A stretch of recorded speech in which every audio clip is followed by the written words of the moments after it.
We're gonna learn about every single dream in 15 Normal minutes. dreams. Oops, goddamn, that popped off quick. Just imagine walking into your kitchen to make a cup of coffee, but as you reach for the coffee, it morphs into a carrot. Your fridge becomes a portal to a beach, and the next thing you know, you're on a surfboard, still holding the carrot, with your high school principal teaching you how to do a kickflip. Sounds absolutely wild, right? Well, this is exactly what normal dreams do best. They throw together bits and pieces of your day, random memories, and pure imagination, like a blender with the lid off. It's like when a toddler tells a story and starts somewhere logical, but quickly veers into what in the world territory. In normal dreams, the No cap, bro. Them little jitlet Tugans always they always somehow end up talking about some dumb shit. They always say something that's like reasonable and logical, and it always ends up being like, huh? What the hell are you talking about now? The casting is all over the place. Last night you could have had your ex from 5 years ago, the barista you only met once, and Beyonce all in one scene. These characters come with minimal to no context, leaving you wondering why your third grade math teacher had to be there as the wise guide on your journey to find a magical sandwich. There's no build-up, no character arc, and definitely no logical ending with this type of dream. It's like a comedy, thriller, and sci-fi flick all got mashed together by a very indecisive director.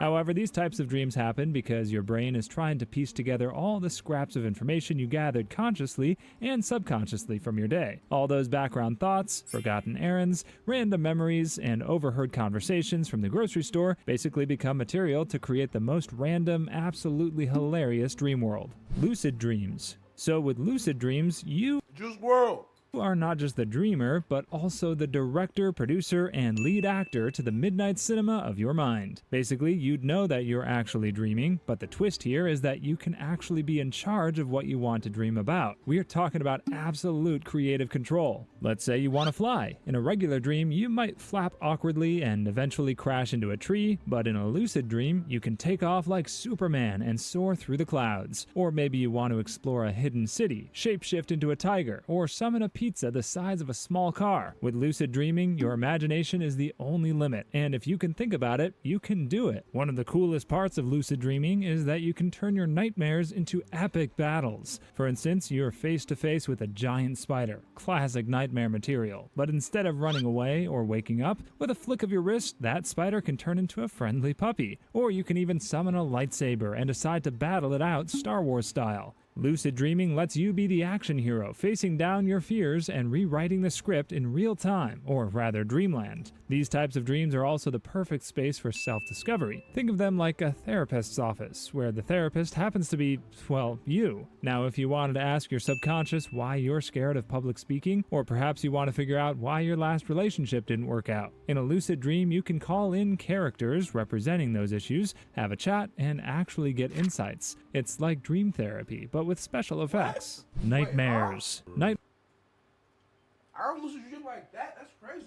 Nightmares are the horror movies of the dream world, and they have only one mission: to take your brain on a thrill ride it never asked for, leaving you with a wake-up jolt and the distinct feeling that maybe sleep isn't as restful as advertised. The crazy part about having nightmares is that they start innocently enough. You're dreaming, maybe even walking through a peaceful park, the birds are chirping, the sun is shining, but then things would suddenly take a dark turn. The sky would go dark, the chirping would I'm eating Dave's hot chicken at the moment.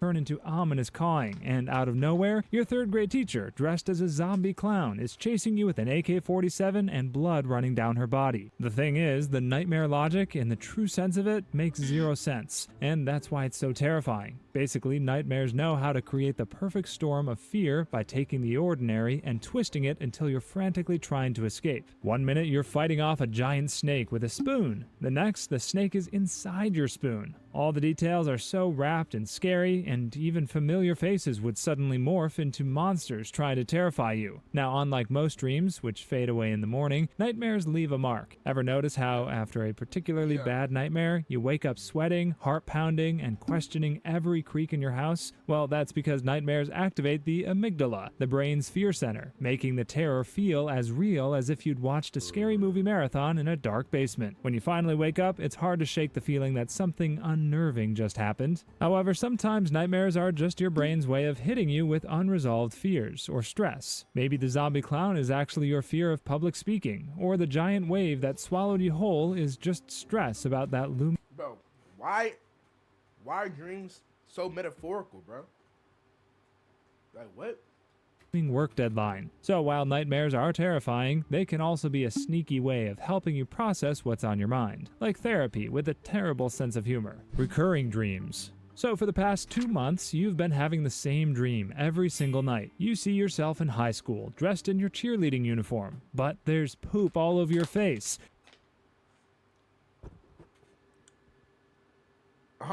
And everyone is laughing and pointing at you. Sounds like the worst thing that can ever happen to you, right? Well, in your dreamland, the plot, setting, and theme represents itself night after night, and this type of dream is called a recurring dream. Basically, these dreams are the classic reruns of the sleep world, like your brain's favorite show that just won't stop streaming. These dreams are persistent, like that one song you can't get out of your head, except it's more like a weird mini movie that leaves you scratching your head in the morning. Now, the thing is that recurring dreams usually have a purpose. They're like your brain trying to send you a note in a bottle, but then you keep missing the point. Often, recurring dreams stem from some unresolved issues, like fear, regret, or a problem you've been putting off. Think of it as your subconscious waving a flag and asking you to deal with the issue already. The good news is that you can actually break the cycle. All you've got to do is play Dream Detective and ask yourself what the dream might be trying to tell you. For instance, if you're stuck in a recurring dream about being chased, it What?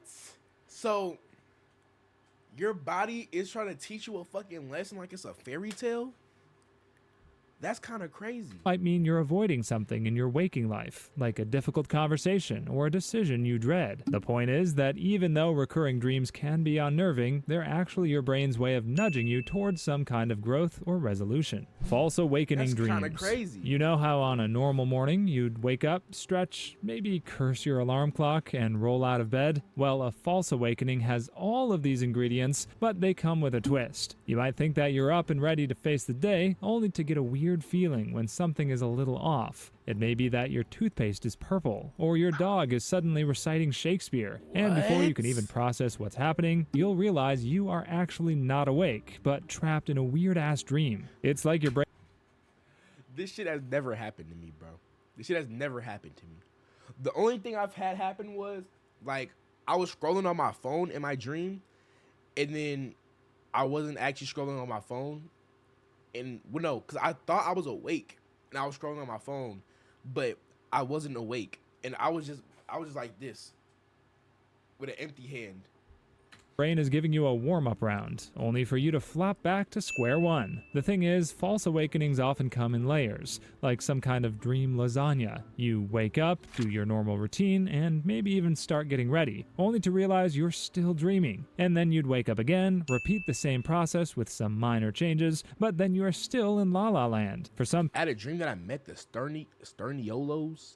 Then Nick pushed me off a cliff. I gotta learn who these people are. people, false awakenings can trigger a bit of panic. Imagine thinking you're late, rushing to get dressed, spilling your coffee, and then realizing, bam, you're still asleep. This pattern can set off an anxiety loop where you're scrambling in each new layer of the dream to get ready, only to wake up and repeat the chaos over and over. It's like running up an escalator that's heading downwards. Now, this type of dream tends to pop up when you're under stress, have a disrupted sleep cycle, or deal with big changes. It's like your brain throws a dress rehearsal for something and then makes you Our secret moments rehearsal? You practice waking up until you get it right. However, once you've become aware that you are actually just looped in a dream, you can often break the cycle, or at least take control of the situation and have some fun with it. That's Healing crazy. dreams. Healing dreams are like your brain's wellness retreat, where the mind pulls out the soft spa music and lights the metaphorical candles. These dreams help you process, recover, and work through emotional, mental, or even physical stuff weighing you down. With this type of dream, your subconscious creates a mental environment where you can unwind, focusing on the places that make you feel safe and comfortable. It could be your childhood home or the treehouse you played in as a child. Sometimes you might even encounter a wise figure, like a dream mentor or a mystical guide I've who had a shows dream like up with this before. advice, I've had something like this reassurance, happen or before. even a kind word. It's your brain's equivalent of a trusted friend who offers the exact pep talk you need. It sounds a bit wild, but some people actually experience dreams that feel as though they're helping their bodies recover. Say you're getting over a cold or dealing with a pesky muscle ache. In these healing dreams, you might see yourself surrounded by bright, warm lights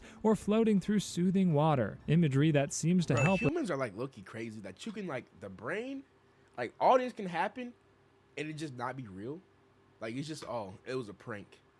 Like, bro, That's with kind of actual crazy. physical recovery. Not kind of. And That while is they crazy. aren't a replacement for medical care, they can boost your spirit, That which really does is crazy. wonders for your overall well-being. One of the best things about healing dreams is the wake-up effect. You might emerge from a healing dream feeling refreshed, rejuvenated, and oddly inspired, like you've just completed a yoga class you didn't sign up for. These dreams can leave you with a sense of calm or encourage you to take better care of yourself. It's your brain's gentle reminder to slow down, be kind to yourself, and give yourself permission to heal. Prophetic or precognitive dreams. Let's say you fell asleep and started dreaming, but then suddenly, in the dream, you see something bizarre but oddly specific. You're in a bright room with yellow walls, a cat is knocking over a vase, and a strange song is playing in the background. You wake up and shrug it off as some random imagery from the land of Nod, but a week later, you find yourself in an eerily similar room at a friend's house, watching the same cat knock over a very real vase, with a strange song playing on the television. This is exactly what the spooky world of precognitive dreams is all about. In a way, precognitive dreams are like extreme deja vu, where your brain seems to be playing both sides of time. Regular deja vu is that feeling of, I've been here before. But with prophetic dreams, it's like, I literally saw this in my dream. These moments often involve seemingly small, But this happened to me when I was like little, but I haven't had one of these in a minute. specific details rather than huge life-altering events, although people occasionally report big ones too. It's like your subconscious gets an advanced screening That's of a trailer for the future. weird. And it would usually make no sense in the dream until you're right there in reality. Now, a lot of people really don't don't like that. I understand don't how like that. prophetic dreams work, and I don't like some that. even go as far as calling it a superpower. However, science generally chalks these up to coincidence, memory quirks, or our brain's incredible ability to pick up subtle cues and piece them together without us consciously realizing it. Basically, you might not have literally foreseen that a cat would knock over a vase in a I had a dream that I met Harry, and then we had a good conversation until he pulled out a knife and tried to kill me. So I ran away. Then Taylor came out of nowhere and picked me up and threw me off a cliff.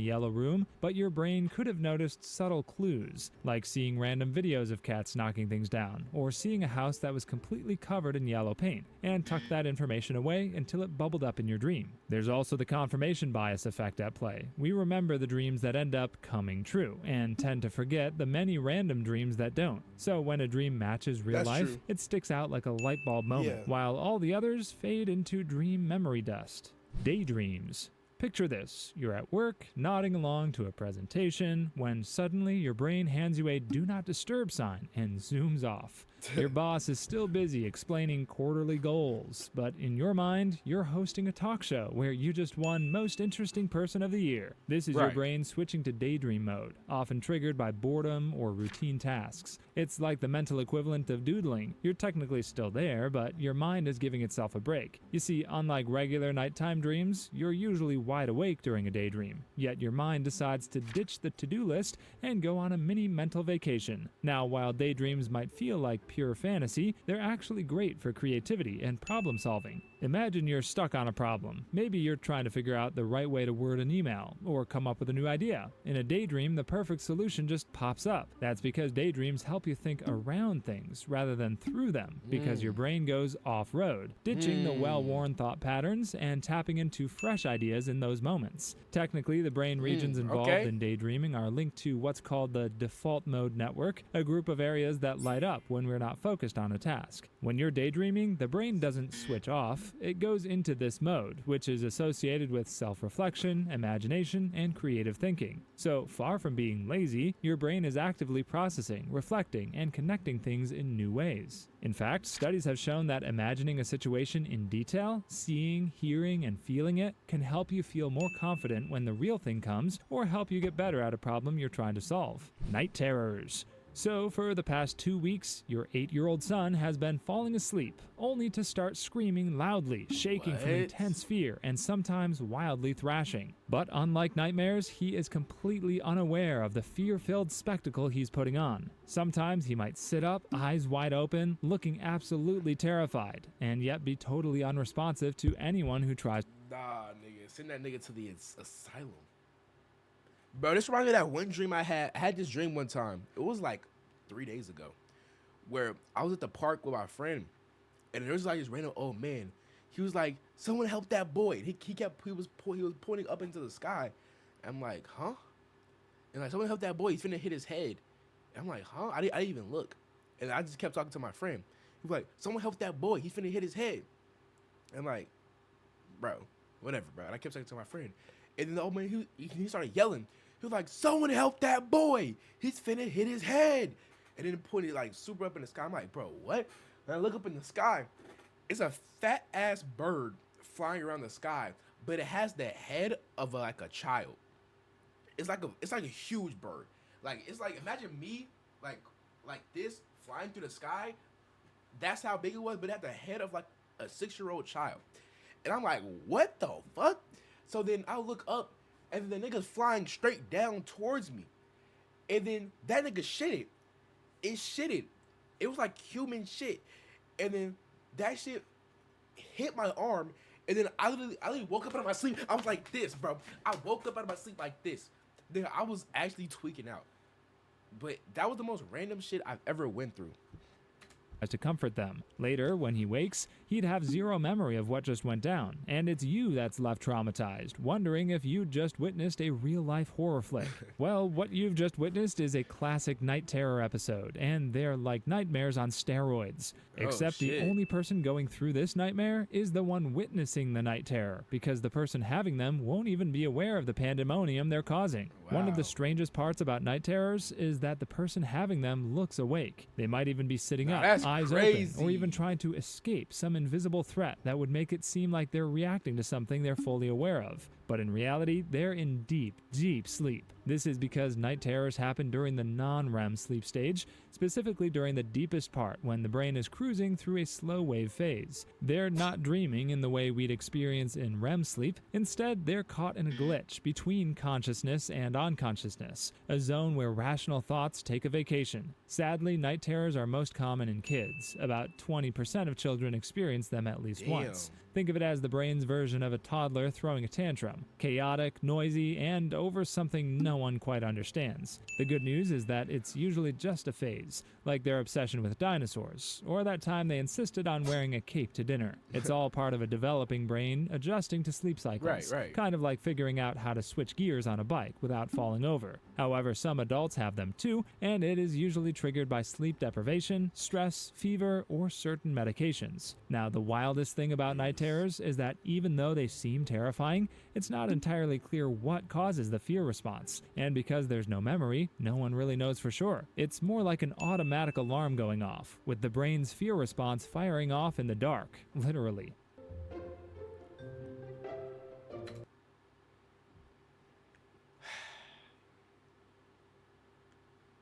You learn something new every day. I'm not sure what. Right.